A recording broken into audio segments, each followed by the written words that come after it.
Karena ketika Pilpres kemarin kami menduga aktor penting dan utamanya adalah Presiden Joko Widodo, dan beliau juga membuktikan sangat ikut campur dalam berbagai hal, bahkan turun gunung. Beliau tidak konsisten dengan ucapannya bahwa akan tidur istirahat di Solo, malah kemudian kemana-mana untuk kemudian mendukung pasangan calon.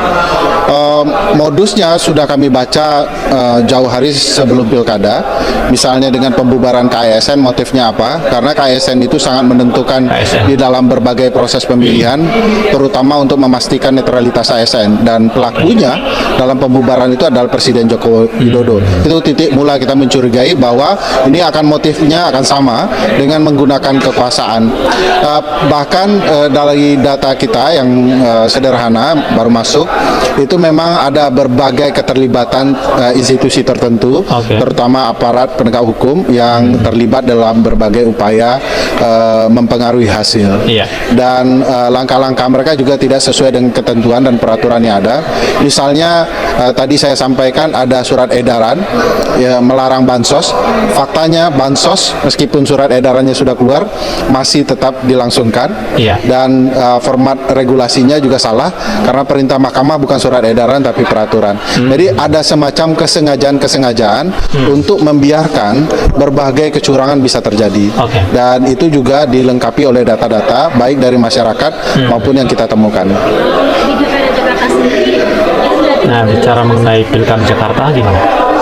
Iya, penjabat gubernur yang baru yang ditunjuk oleh Presiden Joko Widodo melakukan satu kebijakan yang cukup penting, signifikan, yaitu mengganti 12 camat di kota Jakarta. Dan 12 camat itu akan mampu mengelola daftar pemilih tetap sejumlah 1,5 juta. Padahal menurut peraturan pergantian pejabat seperti camat dilarang 6 bulan sebelum hari H dan setelah 6 bulan setelah hari H. Berarti ada pelanggaran hukum yang diabaikan, dibiarkan, dan dianggap sebagai modus untuk kecurangan bisa dilakukan. Kan juga sempat disampaikan salah satunya adalah adanya pajak yang memang beberapa hari ini jadi high lagi. Ini gimana sama dari Ya, ada beberapa data di beberapa daerah, saya tidak bisa terbuka terlalu detail ya.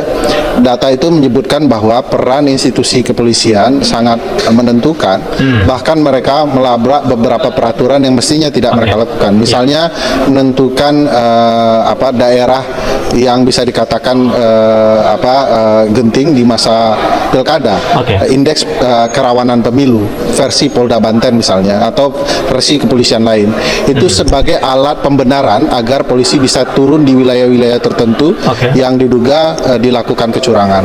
Nah, ini memang butuh banyak tenaga ya. Kepentingan pembuat kebijakan juga sangat penting, baik DPR maupun kepolisian sendiri. Kapolri sendiri juga harus tegas kalau tidak ingin dituding sebagai salah satu pelaku kecurangan itu.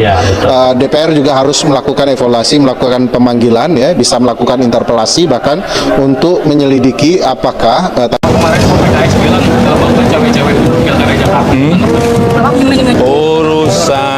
Urusan pilkada itu urusannya partai politik.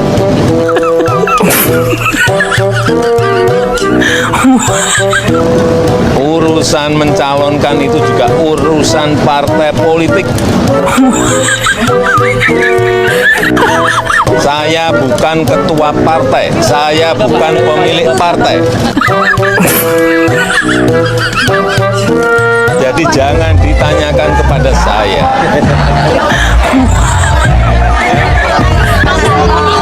Saya tidak pernah menyodorkan kepada siapapun.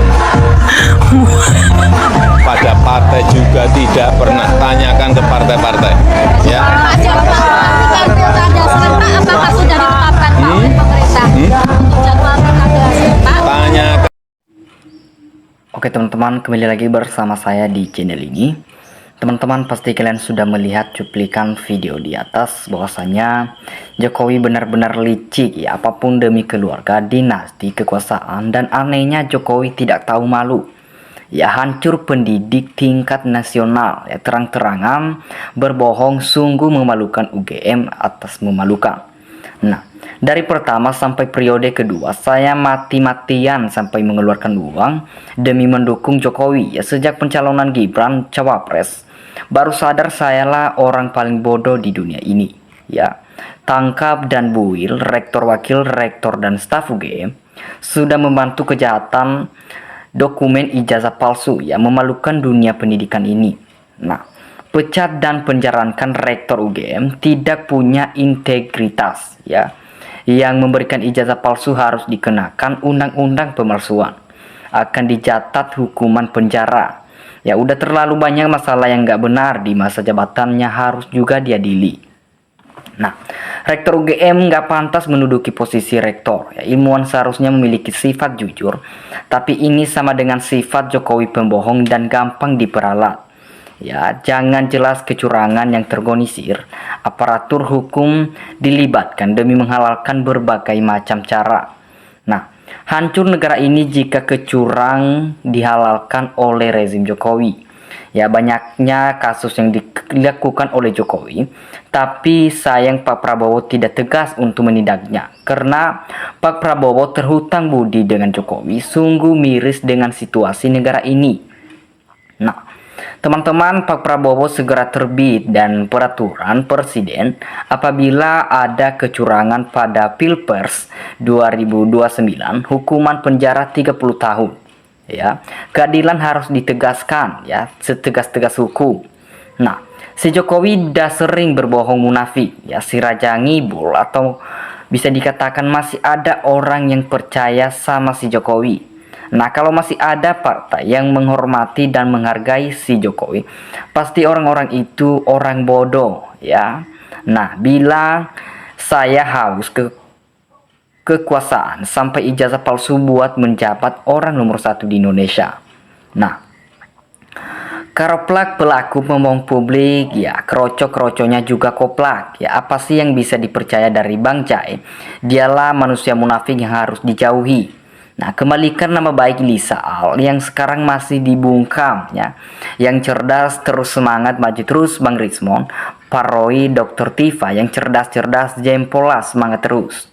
Nah, teman-teman, kasih nama fakultasnya agar gara-gara oknum-oknum yang terima sogokan atau duit dari Termul dan geng Solo, jadi bisa, ya, nggak bermartabat dan nggak berkualitas fakultasnya di mata publik, ya.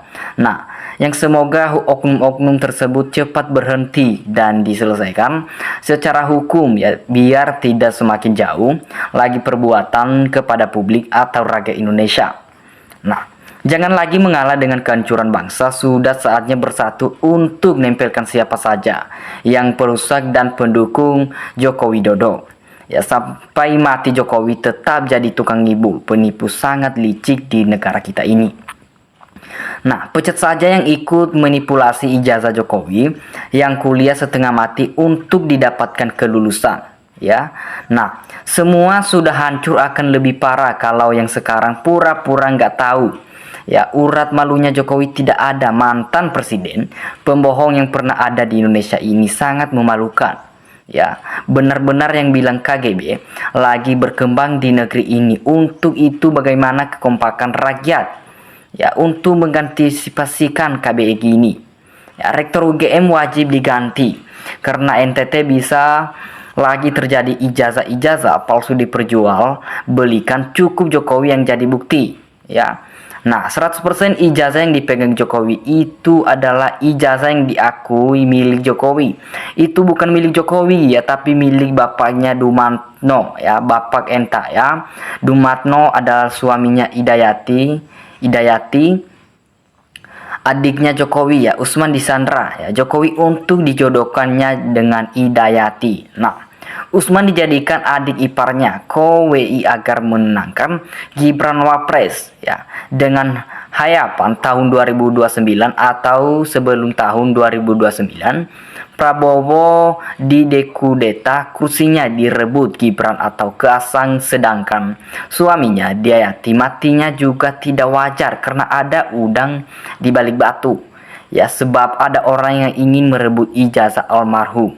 Nah, rektor itu akademisi ya, kok nggak jujur hasil penelitian ilmiah oleh peneliti, kok nggak percaya malah ngotot berbohong, ya itu aneh. Nah, sedangkan apa yang kiranya mana yang akan mengambat langkah-langkahnya Joko Widodo itu kisah setan yang paling pertama di surga kedua. Nabi Adam saat setan ada sifat iri dengki. Ya, harus membohong tidak ada sifat baik dia bersiap jadi penghuni neraka.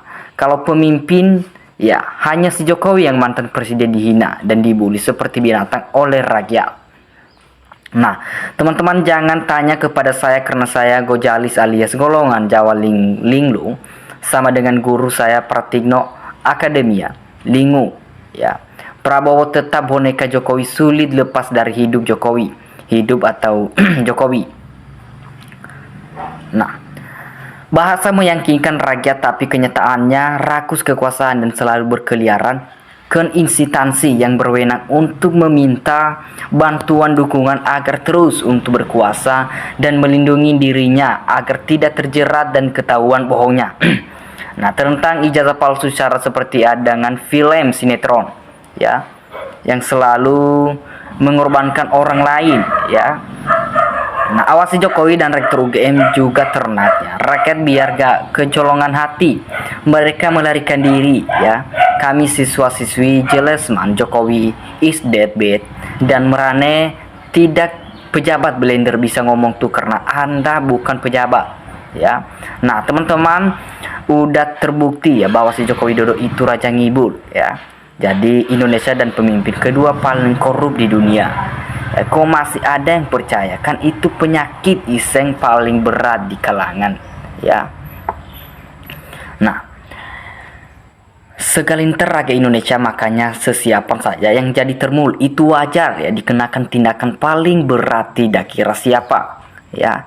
Jadi teman-teman bahasanya meyakinkan rakyat tapi kenyataannya rakus kekuasaan dan selalu berkeliaran ke instansi yang berwenang untuk meminta bantuan ya, tetapi dukungan agar terus untuk berkuasa dan melindungi dirinya agar tidak terjerat dan ketahuan bohongnya.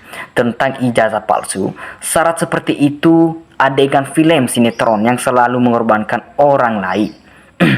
Nah, teman-teman ya jangan tanya kepada saya karena saya hanya si Jokowi yang mantan presiden dihina dan dibully seperti binatang oleh rakyat.